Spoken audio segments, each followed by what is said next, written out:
So, how's it going? If you've been keeping up with me at all, you know that I've been working on a game for the past almost 2 months, I believe now. I made a few posts on Game Jolt and uploaded a few videos showcasing my progress, but now I think I'll formally show you properly what the game looks like so far. Keep in mind, it's still early in development, so things might be changed as development progresses. Damn, I keep hitting my mic. If you couldn't tell, this game is based on early versions of Hello Neighbor, even including some removed features such as leaning and the door latch from the announcement trailer. The door latch functions exactly how it did in the trailer. Pretty cool. Leaning has been given some fixes to prevent leaning through walls. It's still not perfect, but it mostly prevents the main issue with it from the pre-alpha. The neighbor himself has been given several new idle tasks, some of which use completely unused animations, while others have only been used in specific versions. I plan to add more idle tasks in the future, so if there's one you think I should add, then don't worry, I'll probably end up adding it. I also gave the neighbor the ability to sit on the couch when he's not watching TV, which is only in Alpha 1, as far as I can remember. It might be in the pre-alpha too, but I honestly can't remember. Speaking of watching TV, if he feels like watching TV somewhere different, he can watch TV in the lounge room. He can even sit on the chair in the boiler room like this promo screenshot. Alright, anyway, moving on. The near and nearby tracks from the pre-alpha have made a return, functioning exactly as they did back then. The sound design is mostly comprised of sound effects taken from the prototype, so let me give you a little sample.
The neighbor's house has been given windows now, and they're in more thoughtful positions from where they were in the pre-alpha.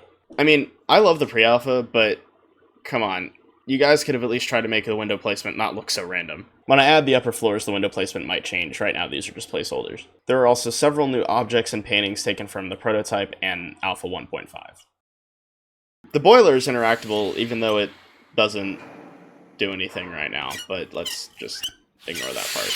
Honestly, for only having worked on this game for about 2 months, I'm pretty happy with how far I've come.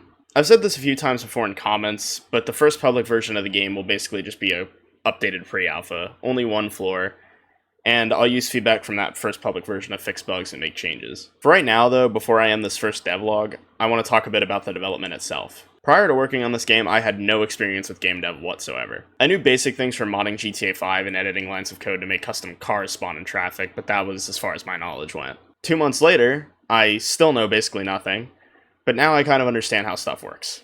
I'm still a beginner dev and I've used plenty of tutorials along the way, most of which came from Owen Campos, the mastermind behind Hidden Spirits. Speaking of which, yes, that Hidden Spirits video is coming. I'm just waiting for the next big update so my video doesn't immediately become outdated. Owen has actually helped me a couple times with stuff I couldn't figure out, so I do want to thank him for that. His template was definitely a big help when I was first starting out as well. Also, even now, considering it's what the game is built off of. I'm trying to make this game as accurate to the original builds as possible, which is why I've added stuff like leaning. I even began working on holstering, but that might be a bit harder than it seems. So I'm putting that on hold for now. I've also tried to make it more immersive, which is why there's stuff like the near and nearby tracks, the pass-by sound effect, and the random creaking of the house. The neighbor's idle tasks are also a little bit more realistic. For instance, inside the idle task where he takes a drink, sometimes he'll take a drink out of the milk, other times he'll drink the water bottle from his bedroom. Same with watching TV. Sometimes when he watches TV, he'll go and sit on the couch, other times he'll go and sit in the armchair in the other room. I do want to add more variety like that, so it's not just him going to the same place every single time he does an idle task. The game is still very, very far away from being done, but I hope when that first playtest build comes out, you all enjoy what I've been working on, and you can get a good feel for what the full version of the game is going to be. And don't worry, I won't pull a tiny build and just change it midway through development. At least, I hope not. Anyway, that's all I have for you guys today. The Game Jolt link is down in the description if you want to take... The Game Jolt link is down in the description if you want to take a look at some more information about the game and get some more updates about development and stuff like that. But I'll see you next time, and have a good day or night, wherever you are.